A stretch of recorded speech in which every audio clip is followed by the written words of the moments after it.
So day 5, this is actually 11 days later. We've only just got this side back, so the shop's still got the other side. So basically here we have the pollybushed lower control arm. We've got this ball joint in. This was actually the side that was going to be the hardest because this was obviously the one that we snapped the ball joint off in. And we've got these front anti-roll bar drop links to go in, and then hopefully this side should be good to go. Also, while I'm here, I'm going to change the dampening settings to the standard setting. So on the front that is 12 clicks from the softest, so we are already on the softest. So 1, 2, 3, 4, 5, 6, 7, 8, 9, 10, 11, 12. Okay, and now we're in the rear, so this is actually 8 clicks. So this is already on the softest.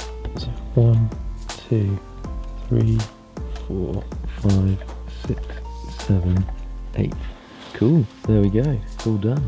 Right, so we've got the lower control arm in, and we've also got the anti-roll bar drop link, so hopefully now we can get the hub assembly in and together and stuff, get the wheel on. Front wheel is on, obviously calipers down there still, nothing's really fully attached, it's literally just waiting to check the ride height. We're not going to lower this down until we've picked up the other side, so we're just about to head to see if they've done it now, and then hopefully we can pick it up and head back, get the other side on and lower it down and see. I have a feeling that this front is going to be too low.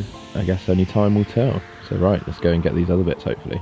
So we just got back from the shop and they haven't done those bits yet, so we're going to move on to the rear and put the drop links in that we haven't put in yet, and also then start talking up stuff that we know isn't going to come back out again.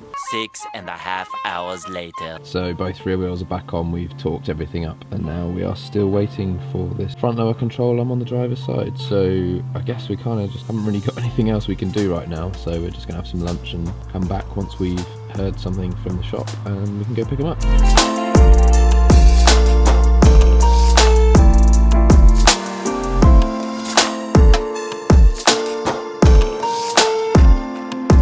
Day 6, we have got all of the bits, so it is finally time to have this car sitting on its own 4 wheels for the first time in about 3 weeks. So the plan for today is to get those bits on and then check the ride height of every corner once everything's down on its own weight. I'm assuming everything's going to be too low now the more I've thought about it, so then we're going to adjust it accordingly, and then we should be done. I should be able to then baby it to the shop to be able to get them to do the tracking and alignment, and then it's done. So let's see how today goes. A few moments later. So this is it. This is the first time we're lowering it on its own 4 wheels in about 3 weeks. So let's see how much lower this is than it was before. So it's not as low as I was actually expecting. I was expecting to be raising this up a lot. So hopefully, I think our measurements might be right. Let's get a tape measure and see.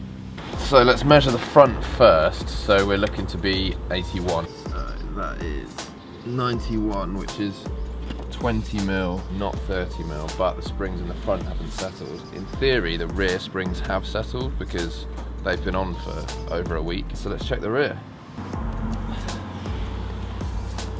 So that's 60, which would have been, that's a 47 mil drop. Well, I'll check it. I'll check every side and then see what every side's saying, and then we'll go from there basically. Okay, so we've decided that to start on the rear. So the rear is 10 mil too low, so we're going up just 10 mil on both sides. We're just pulling out the passenger side at the moment. We're not really sure what's going on with the front, so we're gonna do these rears first and then sort of figure out what to do there, because both of those are reading different heights, which is weird because we've set them at the same height. So anyway, let's pull these rear ones out, measure them 10 mil lower, and then put them back in. 2,000 years later.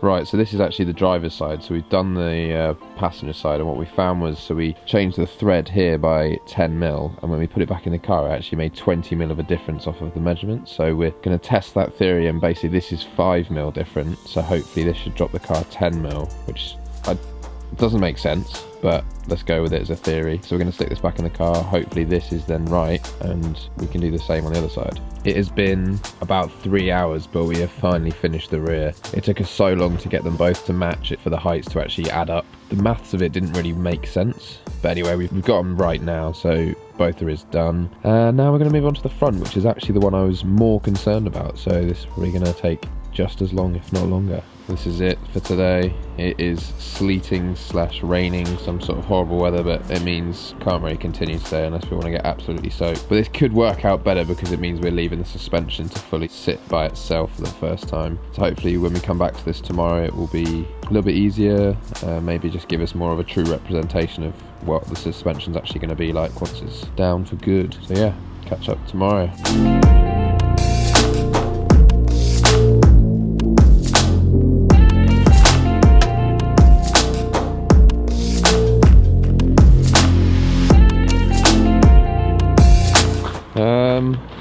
Yeah, so actually about 5 minutes after I filmed that last clip yesterday, it snowed quite a lot, but what we've done this morning is sort of clear the ground around the front, so we shouldn't actually be too affected by the snow, but it's pretty snowy. Anyway, let's get on with some suspension stuff in the snow. So I went and actually measured the suspension this morning to see if it had dropped at all, and it is so close to the 30mm that I'm actually just going to leave it, and because if it's only settled one day and it's got close, I think it's going to settle more and get even closer. So we're just going to put the car back together because I think there's no point in trying to chase those couple of mil when it's probably going to settle itself anyway. So we're going to start putting everything back together, starting with torquing up the hub nuts, and then we're going to move on to everything, basically putting the track rod end in and then putting the brakes back together and stuff like that. Okay, so quick update, we are pretty much there. We've just got to put the nuts on the end of the track rod ends and get those fully in, but apart from that we are good to go. So once we've done that, we're going to then stick all the wheels on, and then I think I'm going to do a quick test drive. Obviously the tracking is going to be way out, so I'm not going to go too far or too fast, probably won't even be able to anyway. It's back on all four wheels, everything's torqued up, everything's attached. It's time to, well, first hope it starts because it's been about 3 weeks and it's been very cold. Okay, it is in gear. Pull it out of gear. Okay, the first turn of the key. Uh-oh. Oh dear. Looks like we're not going anywhere. A few inches later. Right, so we've just picked up a jump pack and we're going to try and start the car, so here we go.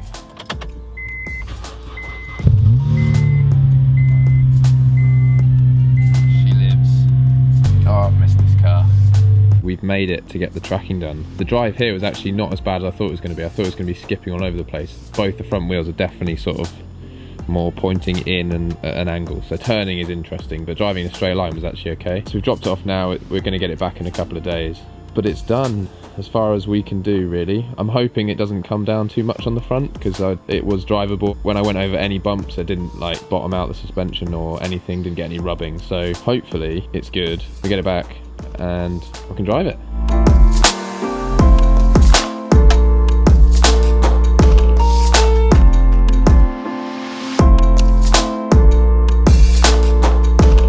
So as you can see, we got the car back from tracking and it is way too low. So I think in hindsight what we should have done is just left the suspension the way it was and then just fitted it like that and then waited. But in my haste, we have obviously done the wrong sort of thing.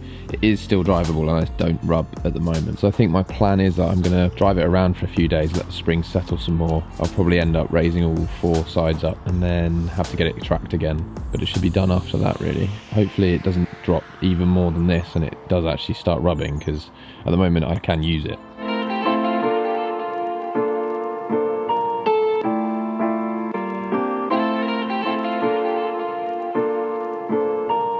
So it's time. It's been about a week and a half since the last clip and the front is definitely way too low, obviously. The camera never really picks up how low it really is in the front. It's probably not, well, maybe 2 inches off the ground under the front lip. I'm not sure how far off the rear really is actually. It kind of might be closer than the fronts, but the fronts definitely need to come up. So the plan is to start taking apart the front suspension, get that height right on one side, match that exact height on the other side, put it back together, and it should be all good because the springs have settled now. We should get a true reading of where it's actually going to sit. So I'm just going to measure each corner to pretty much the same point as before, just to see what the difference is, because that's our only point of reference. So from that measurement, then come 30mm lower like the original plan was. We are going to start with the front, and that was on this side was 111mm. So I'm going to measure all 4 corners, see what the measurements are, and then come back and change the heights accordingly. A few moments later. So the driver side is done. It's pretty much back to where it was from when it came out the box, which is quite annoying. Hindsight is wonderful, and we probably should have just left it. So we're now going to move on to the front passenger side, and then we're going to crack the rears. The rears aren't as far away as the front was, so hopefully this should be pretty quick, because we've obviously done all the measurements for this side, so the other one should just mirror this one and should be straight back on, so it shouldn't take too long at all. One eternity later.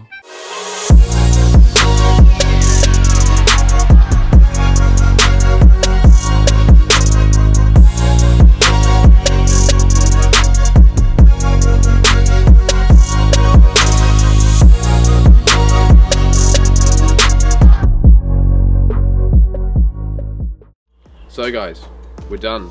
We've got all corners to the same height. Yes, it's taken a long time, a lot of trial and error, a lot of learning, but it looks good. I'm pretty happy with the heights now. You're going to take it for a test drive, and then I'm going to probably just keep it like this for two days maybe, and then we'll see after that. The tracking and stuff will need to be done, so it's sort of, I just want to see if it's going to bed in. It shouldn't, but we'll see anyway. But I just want to say thanks for watching and subscribe. See you guys in the next video.